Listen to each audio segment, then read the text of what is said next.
Where's the sign-in sheet at right now? For those who want to sign up to speak, the sign-in sheet is about to be pulled. It is on the podium, so if you would like to sign into it, go ahead and do so.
We are going to go ahead and get started. For those who don't know me, Representative Stephen Sains, I'll ask the committee to note their names and area. I'm from coastal Georgia. Just so everyone knows, our session got bumped up from its usual 10 o'clock to 9 a.m., so we're meeting at the same time rules is going. We want to make sure to try to get everyone to be heard, so depending on the length of the presentation, we'll divide the time that is left on those who've signed up to speak. I just want to make sure, and you might see members come and go based on their commitment to rules. We don't want you to think it's a lack of attention to this. So thank you for bringing this forward. We'll go ahead and start. Representative New in prayer. Dear Lord, be with us today with open hearts, open minds, to do the will of our state and the people within it. Watch over us, lead us, keep us, and guide us. In your name we pray. Amen.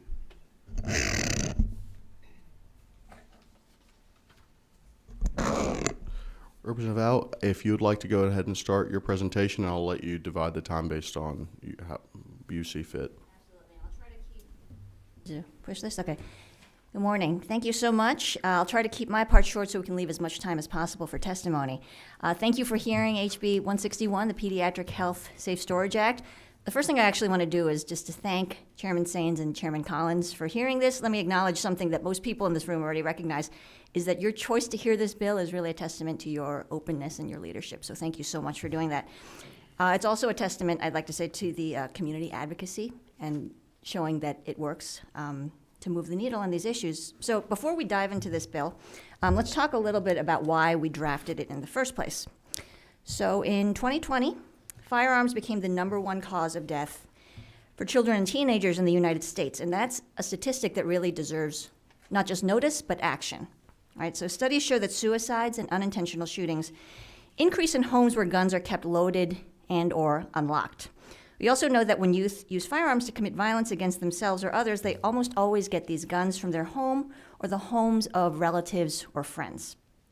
The American Academy of Pediatrics has identified gun violence prevention as one of its top priority issues for those reasons, and one of the most effective ways to keep guns out of the hands of minors is safe storage laws, where gun owners are essentially required to lock up their firearms.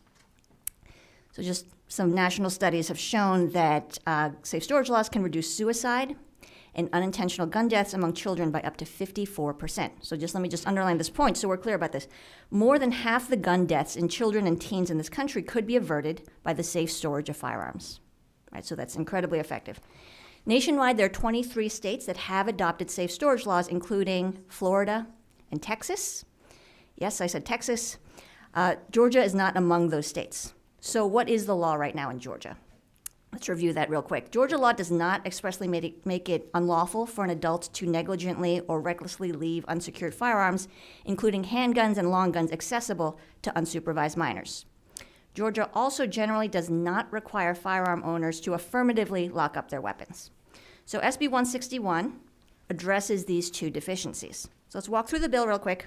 I know everyone who presents a bill says, oh, this is such a simple bill, but it actually is, in fact, a simple bill.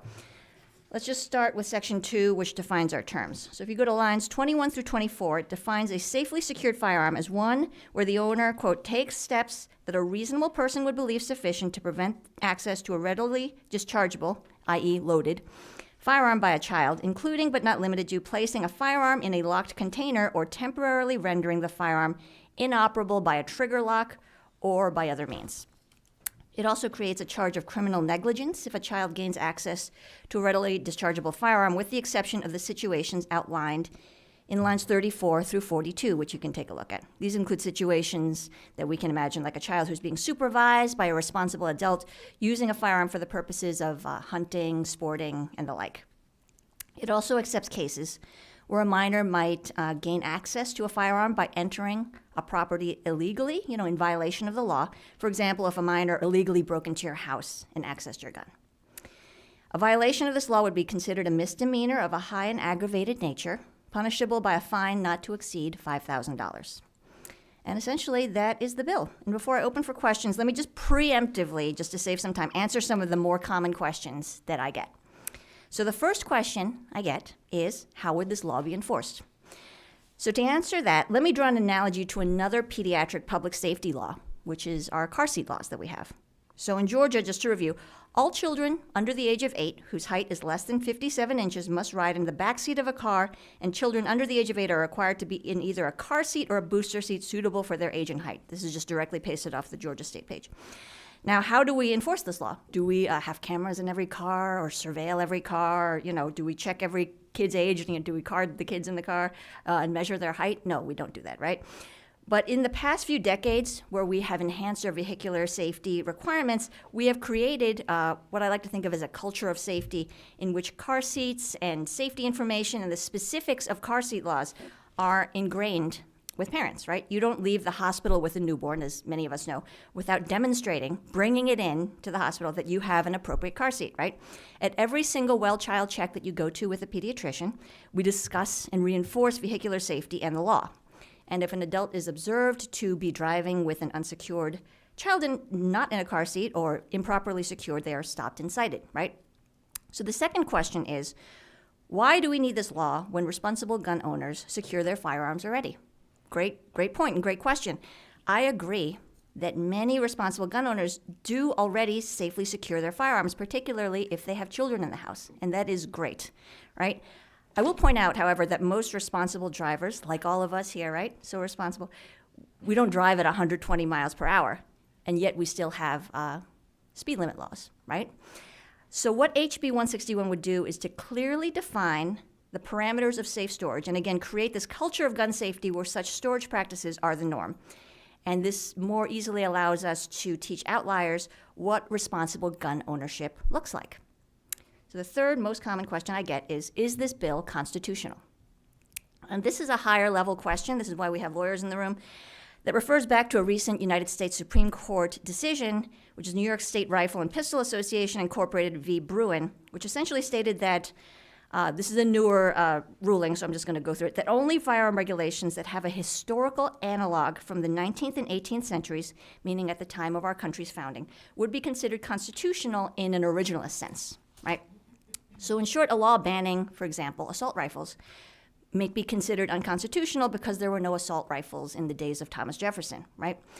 So putting the logic of that ruling to one side, I have showed this bill to 2 constitutional law professors who assured me that a safe storage bill like HB 161 would still be considered constitutional because there is in fact a historical tradition of laws regulating how guns and ammo may be stored. There are a number of cases that I could cite to reinforce this assertion, which were furnished by Justice Breyer in his dissent from District of Columbia v. Heller, but in the interest of time, I'll just say if you want those citations and that case law, just reach out to me, and I will send you all those citations. So I'll just conclude by reiterating 3 points. Number 1, guns are the number 1 cause of death in children and teens in this country. Number 2, requiring safe storage of firearms is one of the most effective ways to decrease the chances that children and teens obtain unsupervised access to guns.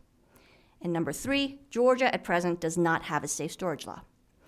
So in considering HB 161, we could change that and help create a broadly understood standard of gun safety culture that could mitigate preventable injury and the death of children.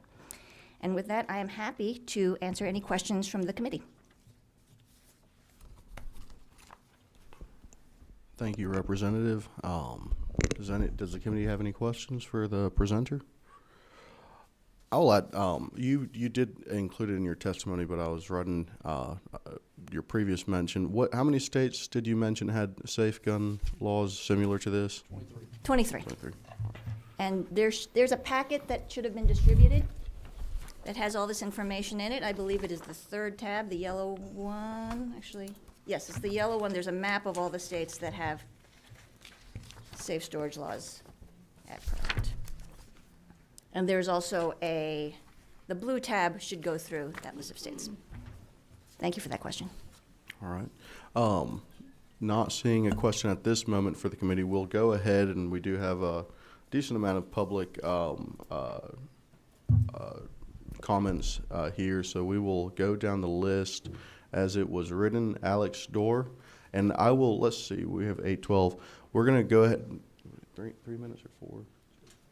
Let's go ahead and start at 4 minutes. I want to make sure we don't reduce down too much as it goes on, but we're pretty good on time so go ahead. Thank you very much. Oh, 1 second. Yep. There you go. How about that? 4 minutes is plenty of time. Thank you very much, Mr. Chairman, members of the committee, for allowing me to speak on this bill.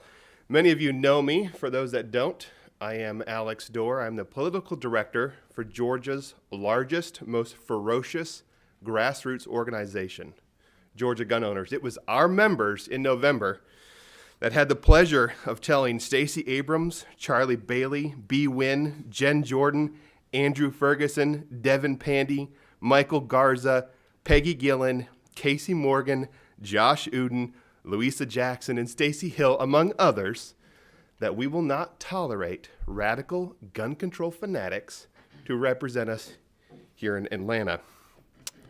And it's our tens and thousands of members across the state that have delegated me to come here today to tell you how foolish HB 161 is.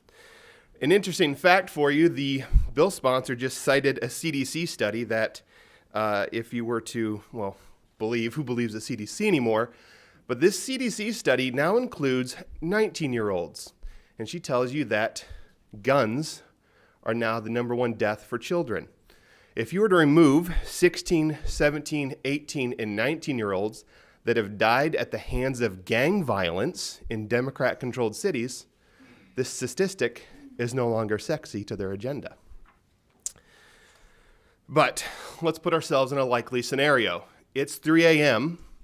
You have just been jarred awake by shattering glass as your sliding door has just been forced open, and trust me, it's all recorded.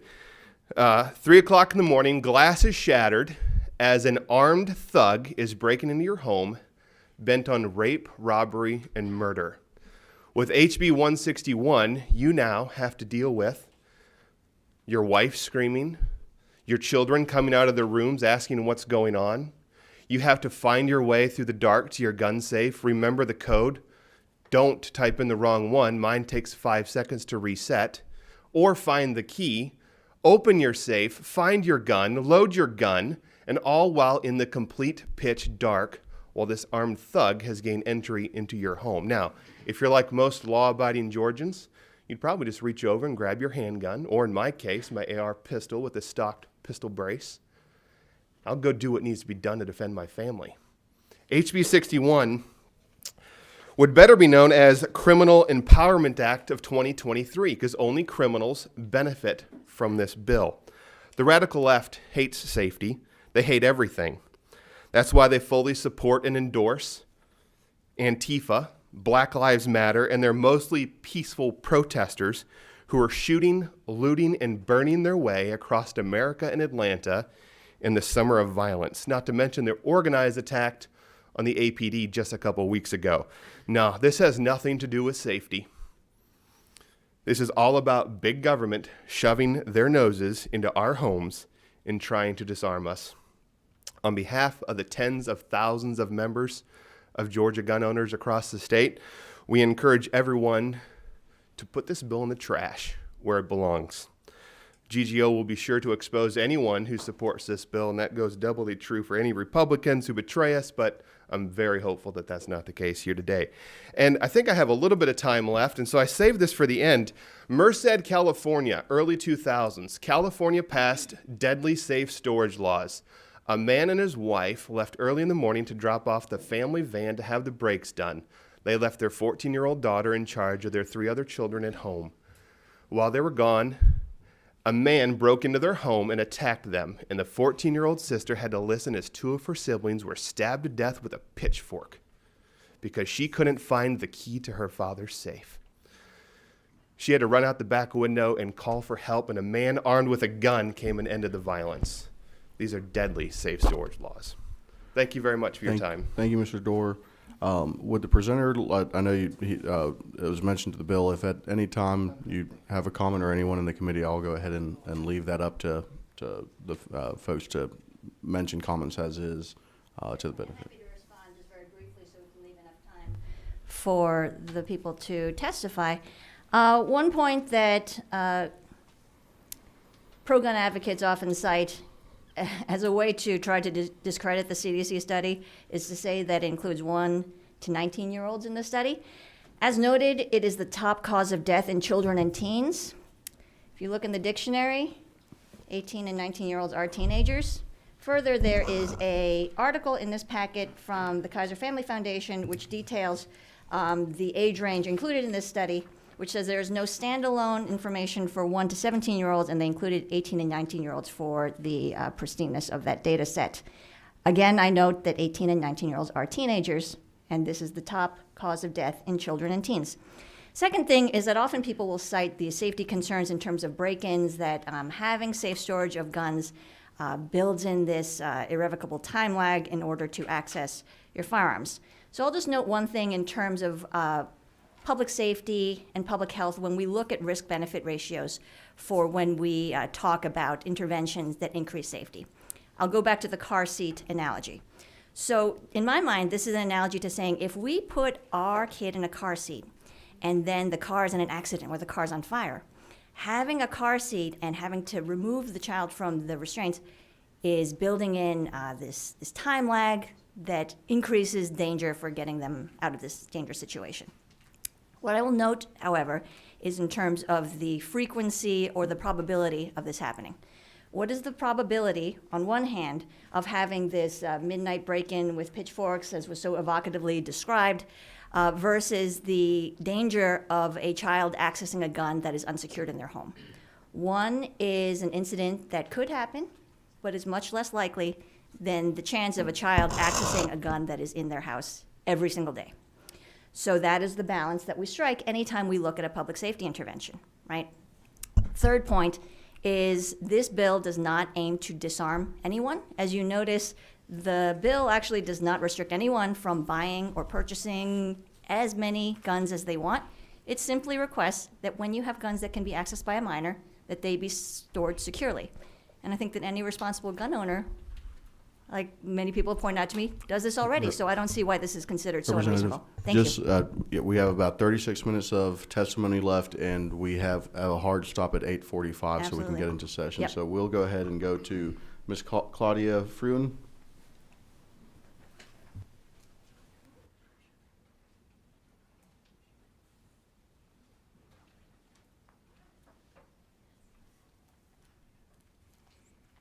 So thank you, everybody, for being here, and specifically Chairman Collins and Saines for hearing this testimony today. My name is Claudia Fruin, and I speak in favor of this bill as a gun owner and as a retired pediatrician, as a mom, and as a grandmother. So 10 years ago, for me, it was the Sandy Hook massacre that called me to action, and I've been advocating for safe firearm storage ever since. I started a safe gun storage campaign in Utah, where I formerly practiced medicine. There, we knew our message needed to be non-confrontational, since owning firearms was a way of life for many families, and I think it's the same here. We called the campaign Bulletproof Kids, and this became our mission statement. Owning a gun is a right. Protecting children is a responsibility. Prevent youth suicide and accidental injury. Store your gun safely. With this campaign, we developed a website, we developed billboards, we developed videos, we gave out gun locks. We developed materials to be used for safe storage counseling. Some of our partners even included law enforcement, gun shops, and a safe manufacturer. The city of Atlanta is now my home, and my grandchildren live here. What this campaign taught me was that while education on safe storage is good, it is not enough, and my efforts aren't over. Most gun owners are responsible keeping their guns locked up, but it's because of the irresponsible ones that we're even having this conversation at all. Half of Georgians are gun owners, but they may not admit to it. They may not admit to it because being a true gun owner nowadays has come to mean you have an arsenal of weapons, or you have an assault rifle, or you're screaming at the top of your lungs about your Second Amendment rights to bear arms. And you may spread false rumors that your guns are going to be confiscated if any safety measures are passed. But these messages are not the reality of most gun owners. Most of us believe in safe storage laws, whether we have one gun or whether we have 100 guns, whether we're Republican or whether we're Democrat.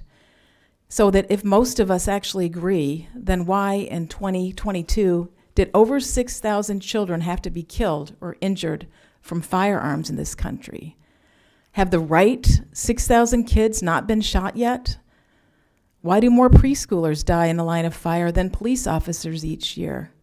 Why do we only protect foster children? Foster parents are required to keep their firearms locked up. So, since there's no federal safe storage laws, it is up to the states to protect their children. And I tell you, you are the state and you are our protectors. The goal of this law is not to lock up parents who will forever be impacted by the death or injury of a child. The intention is to decrease these horrific events. I've read that 75% of childhood suicides and accidental injuries could be prevented by safe storage. I dare you to name one other measure that could save more children's lives. Imagine if guns were no longer the leading cause of death in Georgia children. Think about financial incentives of this safety bill as well. It could save money on medical bills, insurance, and paying for lifelong disabilities. I stand with the majority of gun owners. I am responsible, and I'm tired of not being heard. I look forward to collaborating with all of you in the future as a coalition of gun owners and safety advocates with the common goal of having less children die. Thank you. Thank you for your impeccable timing, by the way, in terms of keeping it moving. We do appreciate that. Mr. Mike Webb, and then following that, Dr. Sophia Shahari. Thank you. My apologies.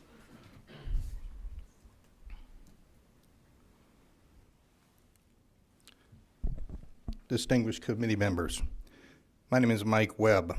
Like some of you, I was raised in a small town. My father owned a little welding shop where we mostly repaired tractors and equipment, and hunting and fishing was a way of life. We learned about guns at a young age, but I never remember learning about safe gun storage. Now, I'm not a Democrat. I'm not here to talk politics. I'm just a father and a grandfather. I raised my family in Marietta. My sons, Jason and Jared, were both standout athletes at Pope High School. Jared was a Georgia State wrestling champion. Both my daughters, Lauren and Jamie, went on to graduate from the University of Georgia. Jared had a wonderful sense of humor, a beautiful smile, and was popular in school. After his junior year, I decided it would be good for him to spend time with his grandparents. My mother reported mostly good news, that he went to church every Sunday, ate well, and worked hard around the farm. But on September 6, 1999, my mother called me. She handed the phone to the sheriff's deputy, who told me my son was dead. During an argument, Jared picked up a loaded shotgun that was in the living room by the front door. He ran outside, dropped to his knees, put the barrel in his mouth, and pulled the trigger. Nobody saw this coming. I tried not to blame my parents. You see, they treated their guns the way we always did, like part of the furniture,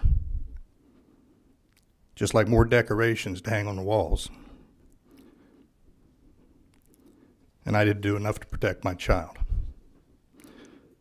I've now become an educated and responsible gun owner, so much so that my son Jason tells his 4 sons, if you want to learn to shoot a gun, you've got to go to Pappy's.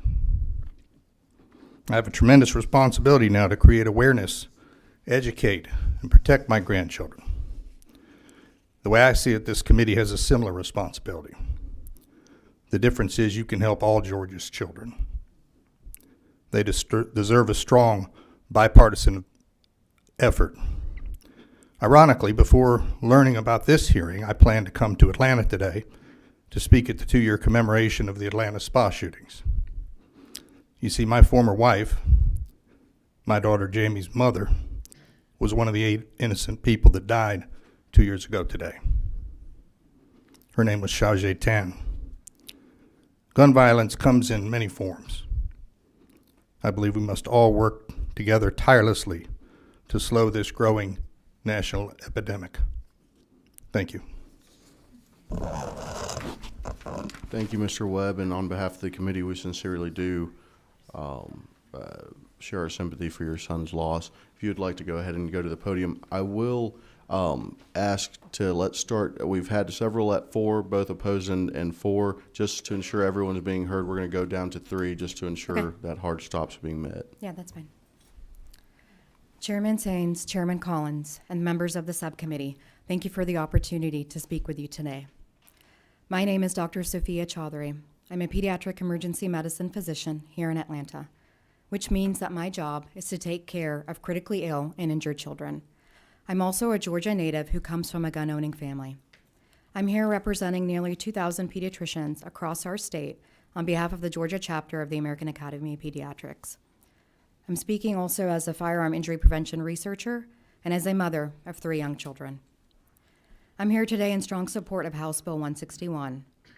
While many gun owners store responsibly, I'm here to tell you what can happen when that is not the case. One day, not too long ago, I was in the emergency department, and our team rushed into the trauma bay to see a 4-year-old actively getting CPR. But there was nothing we could do to save him. He died in front of us and his mother, all because his 6-year-old brother found their father's unlocked and loaded gun and shot him in the chest. I will never forget the sound of his mother screaming. I will never forget how she collapsed while holding on to his small, blood-stained hand. As a mother of a 4-year-old boy and a 2-year-old girl, I think often of this beautiful little curly-haired boy and how his family's life changed in a matter of moments. And that's all it takes, moments, for a young child to find an unlocked gun in a drawer, under the bed, in a closet even, when parents may be close by. This is not an unusual incident. Georgia's families are suffering. I can attest that I have seen countless children die from improperly stored firearms. Those who are lucky enough to survive are left with lifelong disabilities and mental health consequences. These tragedies could have easily been prevented by safe storage. Did you know that a child as young as 2 years old is strong enough to pull the trigger of a handgun? My colleagues and I have spent years educating families about this fact and the importance of safe storage, but it's not been enough. Firearms remain the leading cause of death of children and adolescents in our state. Over 240 kids died in 2021 in Georgia from a gun. That's about 5 children every week. When it comes to teen suicide, means matter. When a teen attempts suicide with a gun, it's fatal 90% of the time in comparison to only 2% when pills are taken. Teens are impulsive, and they can go from thinking about suicide to attempting it within less than an hour. This past week, I treated multiple teens that have attempted suicide, and I can tell you that the ones who overdosed on pills in moments of anger and frustration were actually fortunate because I could save them. The ones who have used a gun typically do not make it to our hospital. And I will end with this. Our research shows that states with laws holding gun owners responsible for safe storage around children are the most effective in reducing firearm injuries and deaths in kids. We cannot gun-proof children, but we can make sure that guns in the homes are safely stored. The science supports this bill. Georgia pediatricians support this bill. Chairman and subcommittee members, I implore you to support this bill in this matter as well. And I look forward to working with all of you. Thank you. Thank you. Mark Rosenberg, followed by Laura Judge.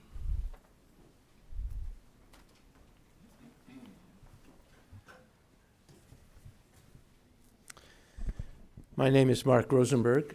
I'm a physician trained in infectious diseases, public policy, and psychiatry.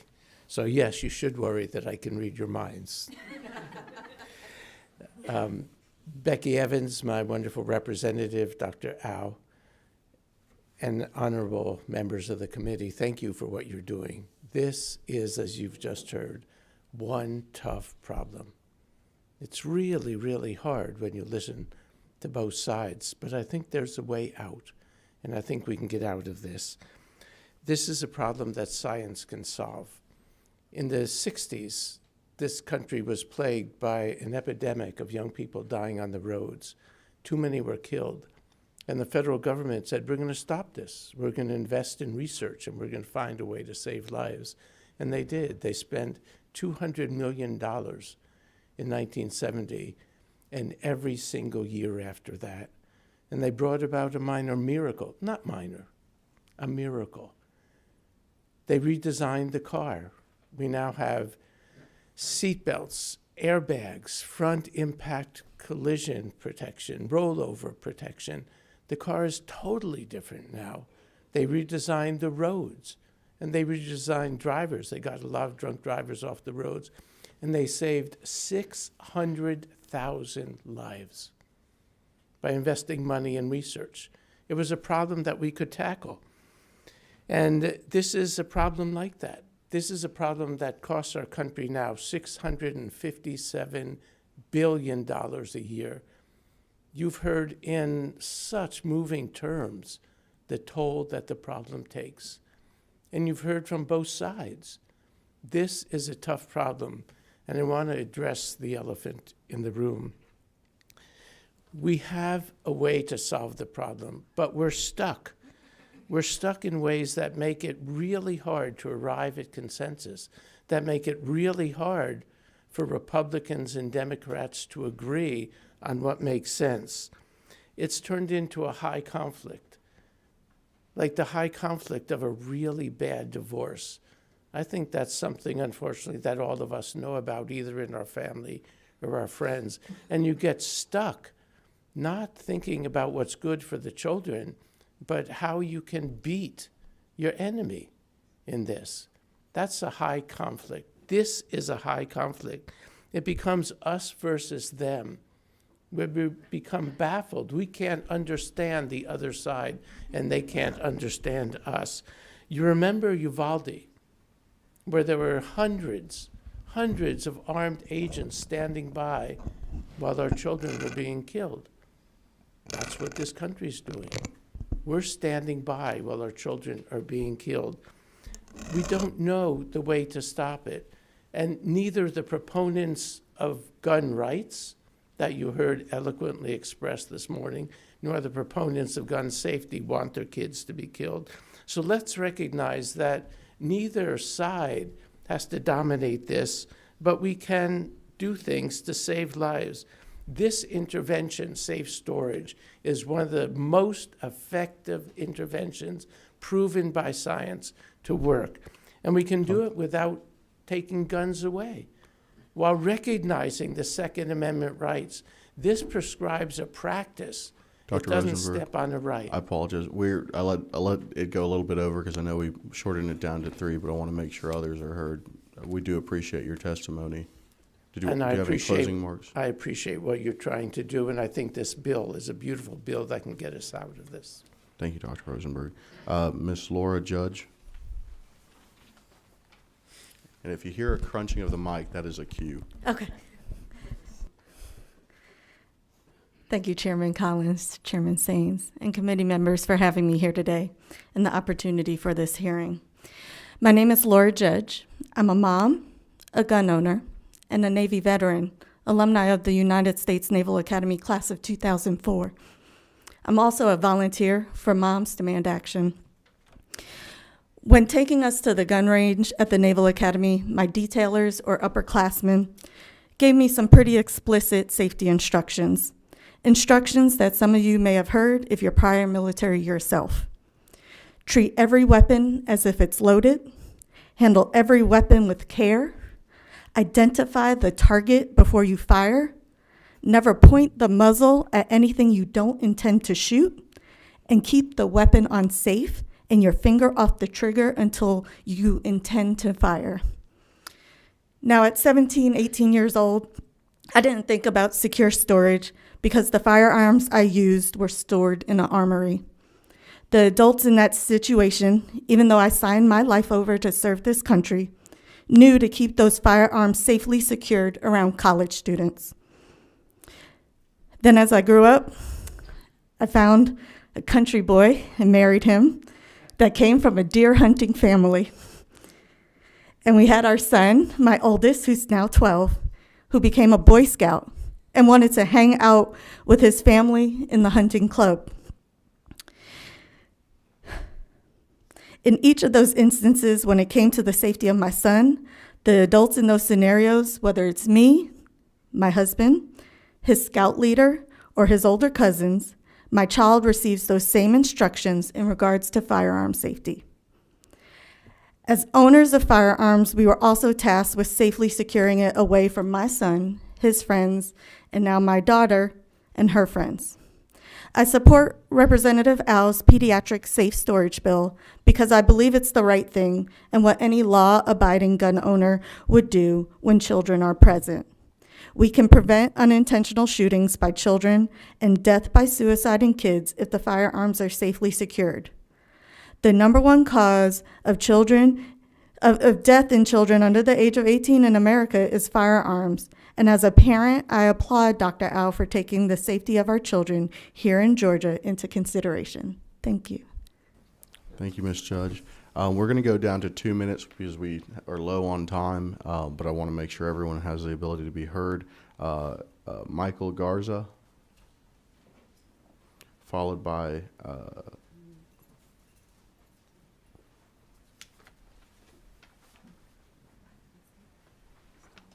Lissy Stellman. Thank you to the chairs and to the committee members for allowing us to testify here today. My name is Michael Garza, and I'm here as someone who grew up hunting with my father, as someone who is the father of a little girl in kindergarten, and as someone who has lost 2 family members and a friend to gun violence. One of these family members was my cousin, who took his own life with a firearm while still a junior in high school. He was found by his older sibling, laying there in a pool of blood, a single bullet wound to his head, and a gun near his hand. Not just any gun, one of the family's unsecured firearms. Can you imagine what that was like for the mother to get that call that her youngest son was gone? A son she bore and loved, a love that can only exist between a mother and a child. Can you imagine what that was like for the sibling to see his brother's lifeless body and have to relive that trauma daily in his head? Suicides are all too common, but the survival rate is 96%, giving most a second chance to get the help they need. But there's an exception. When a firearm is involved, that survival rate drops to 10%. The presence of that firearm is literally the difference between life and death, and that is almost certainly the case for my cousin who should be alive today. We are here because HB 161 will save the lives of children and teens across our state. We can create a culture in which securing a gun in the presence of children is as second nature as securing children in car seats when taking a drive. I ask that you go into your communities, visit with survivors of gun violence, and hear their stories, and then make the commitment to work with your colleagues on meaningful legislation that will help keep our children safe. Thank you. Thank you. Lizzie Stallman, I apologize if I pronounced that incorrectly. You got it. Chairman Saines, can you hear me? Yes. Chairman Saines, Chairman Collins, and distinguished committee members. I'm Lizzie Stallman, leader of the Gun Violence Prevention Group at the Temple on Peachtree and organizer with the Georgia Interfaith Alliance for Gun Safety with currently 12 congregation members and organizations. One biblical analysis of the fifth commandment, honor your father and your mother, specifically means to prize highly, care for, show respect for, and obey authority in our lives. When we are young, we rely on our parents for food, care, and comfort. As we grow, the natural rebellion in us pushes against their authority, but still we often learn to listen as they keep us safe from dangerous situations, including crossing the street and touching the stove, and provide basic needs like food, clothing, and shelter. Doesn't that also include safety from gun violence in the home, whether it be unintentional shooting or suicide, which is the leading cause of gun deaths? Children and teens are smarter than we often give them credit for. They know where you keep your guns. It's up to you to secure them safely in biometric safes, fingerprints, not keys, not combinations, with gun locks, or, and I know this isn't the preferred method, with guns and ammo in separate secure locations. It occurs to me that gun dealers would eagerly be willing to post the signage recommended in this bill because most of them sell security equipment. And honestly, if I was a firearms dealer, I'd sleep better at night knowing I was giving my customers the opportunity to protect their children from serious harm. I know that what many of you are thinking, how can we further punish a parent who may have already lost a child? Sentences for involuntary manslaughter are far more severe than the fine that would be levied in this law. And why are there specific laws regarding drunk driving, texting while driving, hands-free, car seats, and for that matter, speed limits?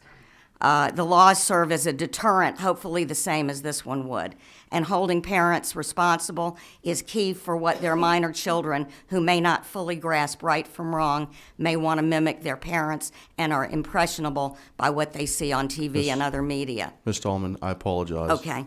And I do hate doing this only because of time. Please consider this bill and get it to committee, and Thank you. there's some information. Miriam Goodfriend.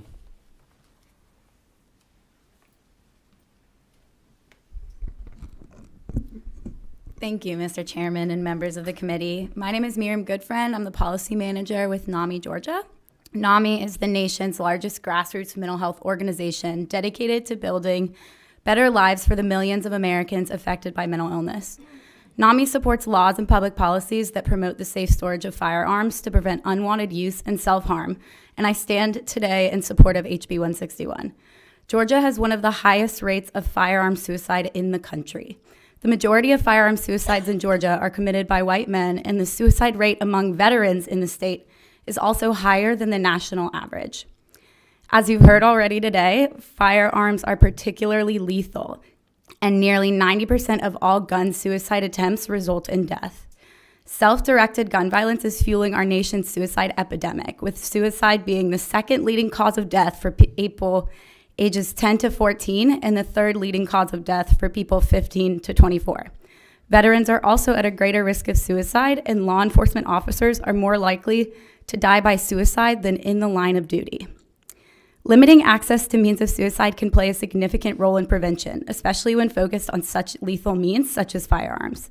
Having a gun in the home has been found to be associated with a greater risk of firearm suicide, with an increased risk in homes where guns are kept loaded or locked. Limiting access to guns when they are not in use by their owners can help prevent unwanted use, making safe storage a critical component to reducing self-inflicted gun violence. Suicide is preventable, and a comprehensive public health approach to firearm safety can help reduce the number of tragedies we see. I urge you to pass the Safe Storage Bill, which will help reduce the number of gun-related suicides and accidental deaths and promote responsible gun ownership practices. Thank you. Thank you for your time. Mr. John Monroe, we are closing comment. Thank you, Mr. Chairman. John Monroe, Vice President of Georgia Second Amendment, formerly known as GeorgiaCarry.org. I stand here in opposition to the bill. It's a fundamental premise of due process that if you're creating a new law, you have to tell the people what it is they're not allowed to do, and this bill doesn't do that. It has an exception for 1611-132, which allows parents to permit their children to have access to firearms in the home. But then the bill goes on to say that you can't allow children to have access to firearms in the home. So how is a parent supposed to know what to do if he's allowed, under the bill, to comply with 1611-132 and allow his children to have access to firearms in the home? Then how can you punish him for allowing his children or other people to have access to firearms in the home? It's just not a workable solution. I'd also point out that the bill, if passed, would violate both the Constitution of the United States and the Constitution of the state of Georgia. And I'd just give you a short quote from the Heller opinion that Representative Au mentioned. This is in the concluding paragraph of the Heller opinion. In sum, we hold that the district's ban on handgun possession in the home violates the Second Amendment, as does its prohibition against rendering any lawful firearm in the home operable for the purpose of immediate self-defense. And that's exactly what this bill proposes to do, is to make it illegal to have a firearm in the home operable for the immediate use of self-defense. So it would be unconstitutional. The Georgia Constitution, Article 1, Section 1, Paragraph 8 says that the right of the people to keep and bear arms shall not be infringed, but the General Assembly shall have the power to regulate the manner in which arms may be borne. It says nothing about regulating the manner in which arms may be kept. And it's a common legal doctrine that the inclusion of one is the exclusion of everything else. So the Constitution specifically reserves to the people the right to keep arms without regulation by the General Assembly. Thank you, Mr. Chairman. Thank you. We will, is there any member of the committee who would like to make a quick closing comment? Member of the subcommittee, sorry, just because of time. I have a question. Go ahead. Do we know how many children in Georgia? I saw the numbers for the U.S., but not for Georgia. I did not have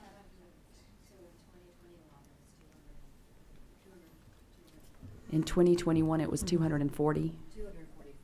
244. Thank you. 244, that's in Georgia? In Georgia. Thank you. All right. Thank you. Chairman Petrie. Yeah, thank you, Mr. Chairman. And so I was just responding to that question. So very good testimony from everybody. I have been concerned from the outset about constitutional issues that were just raised. But I will say this. So very important issue. Glad for the discussion. Glad to hear this testimony. A lot of very passionate testimony. Mr. Chairman, sorry I came in late. I had another committee meeting at the same time. But I do want to remind everyone of this. You know, I was looking last night, total crimes in Georgia. So tens of thousands, 108, almost 188,000 crimes committed against Georgians every year. Literally 35,000 violent crimes committed on Georgians every year. So one of the things that I most hear from my constituents is about their right to defend themselves against violent crime. We have a real crime problem in my community, and it's a big issue. And so that's always important to me, that we make sure that people have a right to defend themselves and defend and protect their families, and nothing infringes upon that. I understand well your goal here, but I don't want us to lose sight of the fact that tens of thousands and what I would like for us to focus on, and Representative, you too sometimes, you know, we had a gang crime bill this year that a lot of folks like yourself voted against. The real problem with death and calamity in our community are violent felons who continue to be back on the street again and again and again. That is where our people are suffering, with violent men across this state. And every time we try to hold them accountable here in this body, the other side votes no. And I, for the life of me, can't understand that. And so I'd love for us to address all of these issues, especially the one that is exponentially more problematic. Thank you. If I could just respond very quickly. 1 second. We have a comment from committee, and we're low on time. No problem. Representative Neal. Yes.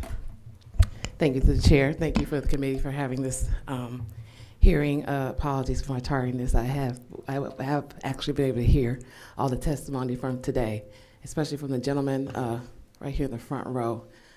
Stuck out specifically when he mentioned that this is not an issue that should really be bipartisan as far as us trying to just simply secure the weapons. And myself, I partner with Project Safe Child. I have an event coming next week, the second one this year, the second one since I started this process, where we're passing out gun locks once again, and they sponsor that event. But additionally, as an aside, thank you to my colleagues' comments, but gang violence or not, regardless of how any person voted on gang violence, no matter where you stand on the side of that type of vote, we can still go back to the core of one of the issues is guns. And there's nothing wrong with trying to have this conversation in this manner about trying to keep weapons safer, not taking them from you, just putting a lock on them, and if you want to get one, you can come get a free one for my event next week. But so anyway, thank you so much. Thank you to the representative, my colleague, and thank you to the committee. Thank you, Representative Neal. Representative Howe, if you want to make a quick comment to the... Absolutely, very quickly. So 2 points. Nothing about this bill eliminates anyone's ability to defend themselves against violent crime. First point. Second point is this point about violent crime and gangs. One added benefit to safe storage laws is that it would prevent many forms of gun theft that feed into this violent crime issue. So thank you so much for your comments. Thank you. Chairman Collins for closing remarks from the committee chair. I just want to say to the members or to the audience who were here, thank you for your civility. Thank you for being very considerate and thoughtful with your testimony. We heard some very passionate testimony. As a funeral director, that's what I do for a living. If you've ever had to stand at a casket with a parent who has lost a child, you know that that's not something anyone should have to do, regardless of the situation. I don't think this piece of legislation is the answer to solving a lot of the problems that we see. I think that the answer to solving the problems that we see and we face are conversations like these, and to try to cultivate the common ground that we all have, and that is the safety for our children and the safety of our communities. While I simply granting a hearing to this bill, this bill will not be moving forward. Obviously, it's after crossover day, but I wanted to have the conversation and to allow those to present to the committee and to start the conversation. I certainly agree with some of the comments that were made by Mr. Monroe with Georgia 2A. I think he eloquently said exactly what I was looking to say, and so I appreciate him being there. And I do completely see some of the points of view that many of you have, and this is a conversation starter. Thank you all for being with us today, and we appreciate your testimony. Thank you, Chairman Collins.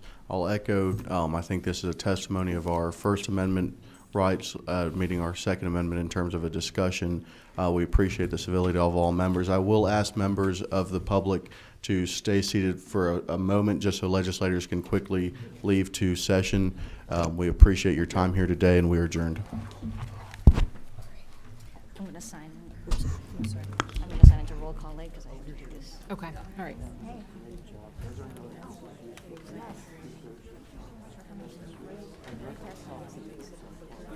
Oh, my card's on me, but